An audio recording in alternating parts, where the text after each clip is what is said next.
केंद्रीय मंत्री स्मृति ईरानी ने सीहोर में एक रैली को संबोधित करते हुए कई टीवी समाचार एंकरों की बहिष्कार की भारतीय गठबंधन की घोषणा पर कटाक्ष किया और गांधी परिवार के नेतृत्व वाली कांग्रेस पार्टी को कायर कहा।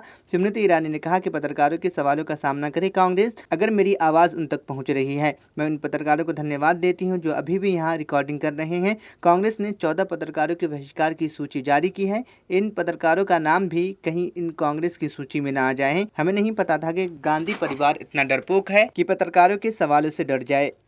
और आभार व्यक्त करती हूं पत्रकारों का जो अब भी डटे हुए हैं, रिकॉर्डिंग कर रहे हैं। कहीं ऐसा ना हो तोमर जी, देश में 14 पत्रकारों की फहरिस्त निकाली कांग्रेस पार्टी ने, खंडन करते हुए इन पत्रकारों का नाम भी कहीं उस कांग्रेस की लिस्ट में ना आ जाए।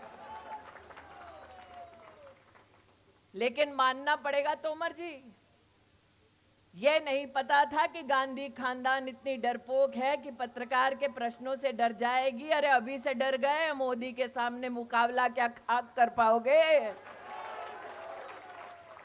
इसलिए अगर उन अधर्मियों तक पत्रकार बंधुओं के माध्यम से हमारी आवाज पहुंचे तो मैं मात्र इतना कहना चाहती हूं कि आपके पास सनातन धर्म का संसद के विशेष सत्र से पहले नए संसद भवन में तिरंगा फहराने का समारोह होगा। यह औपचारिक ध्वजारोहण प्रधानमंत्री नरेंद्र मोदी के जन्मदिन और विश्वकर्मा पूजा के साथ मेल खा जाता है। उपराष्ट्रपति और राज्य सभापति जगदीप धनखड़ नए संसद भवन में तिरंगा फहराएंगे। आगामी विशेष सत्र 18 से 22 सितंबर तक होने वाला है। ये नए संसद के परिसर में आयोजित होने वाला पहला सत्र होगा, जिसका आधिकारिक तौर पर 28 मई को पीएम मोदी ने अनावरण किया था।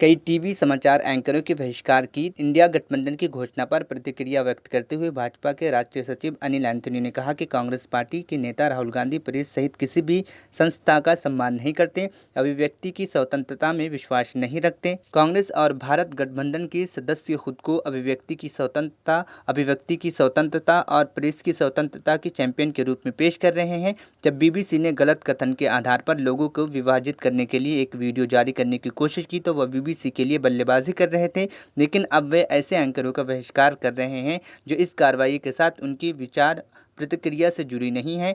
कांग्रेस और राहुल गांधी ये स्पष्ट करें कि वह प्रेस सहित किसी भी संस्थान का सम्मान नहीं करते और वह अभिव्यक्ति की स्वतंत्रता में विश्वास नहीं रखते। The Congress parties and Mr. Rahul Gandhi, by his recent actions, they are making it very, very clear that they don't respect any institutions, including the press. They don't believe in any freedom of speech. They don't believe in any freedom of expression. In the emergency days, when they had power, they used to ban media, and now they are in the opposition and they are doing what they can to stifle speech by boycotting media. It is all the same whether it is in the opposition or in the ruling. The Congress party do not respect any media. They don't believe in any freedom of speech and expression, and they are doing what they have been doing forever since the भारी बारिश के कारण Indore red alert पर है।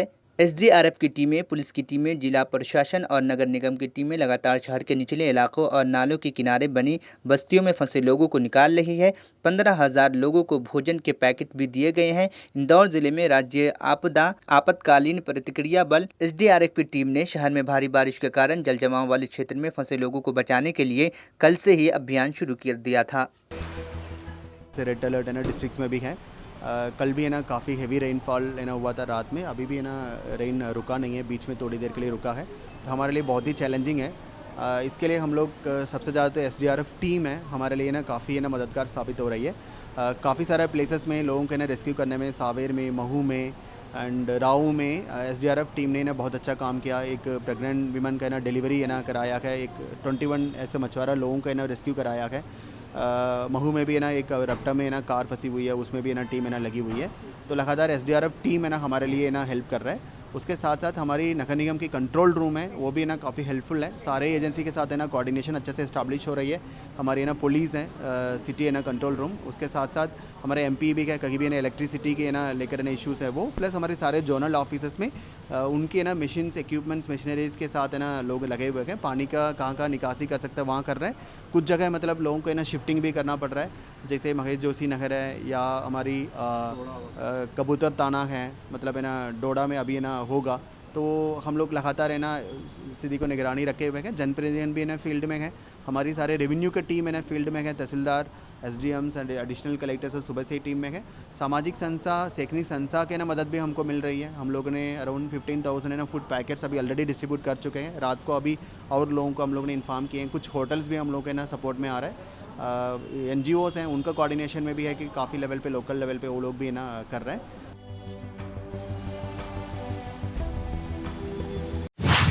उज्जैन जिले में शिल्पा नदी के तट पर स्थित मंदिर नदी में उफान के कारण पानी में डूब गया है। जिले में भारी बारिश के कारण शिल्पा नदी उफान पर है। नगर निगम कर्मचारी और रामघाट प्रभारी नीरज ने कहा है कि उज्जैन नगर निगम की हमारी टीमें यहां तैनात हैं। मालूम है कि इंदौर और देवास में भारी बारिश के कारण वहां का पूरा जलस्तर शिल्पा नदी की ओर बह जाता है। फिलहाल यहां का जलस्तर काफी बढ़ गया है। जलस्तर कम होते ही पंप लगाकर रामघाट की धुलाई कराई जाएगी। यहाँ रामगढ़ पुलिस चौकी के सामने करीब 20 फीट पानी बह रहा है। पानी बड़े पुल से 1.5 फीट नीचे है। ऐसी आशंका है कि कुछ देर में बड़ा पुल डूब सकता है। कल शाम से लगातार बारिश हो रही है।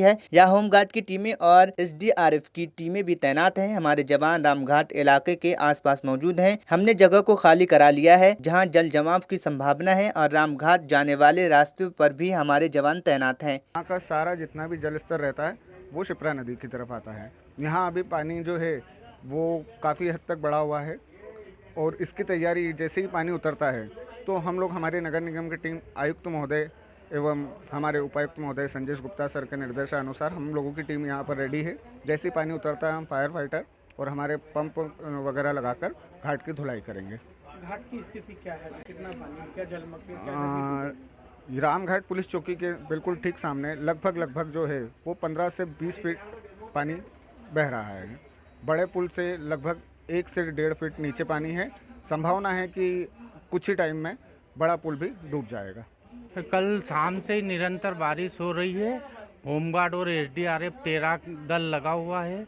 जहां निचली बस्तियां हैं नदी के आसपास, रामघाट के आसपास, वहां हमारे जवान लगे हुए हैं और बस जहां पानी भराने जैसी शंका है वहां से हमने खाली करवा दी।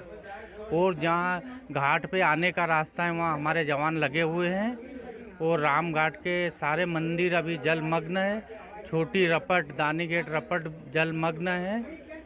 और रात में हमारे जवानों ने यहाँ की दुकान, लोगों को सूचना करी और सहयोग करके सारी दुकानें बाहर निकलवा दी, जिससे लोगों की जान माल की सुरक्षा होमगार्ड 13 दल ने की।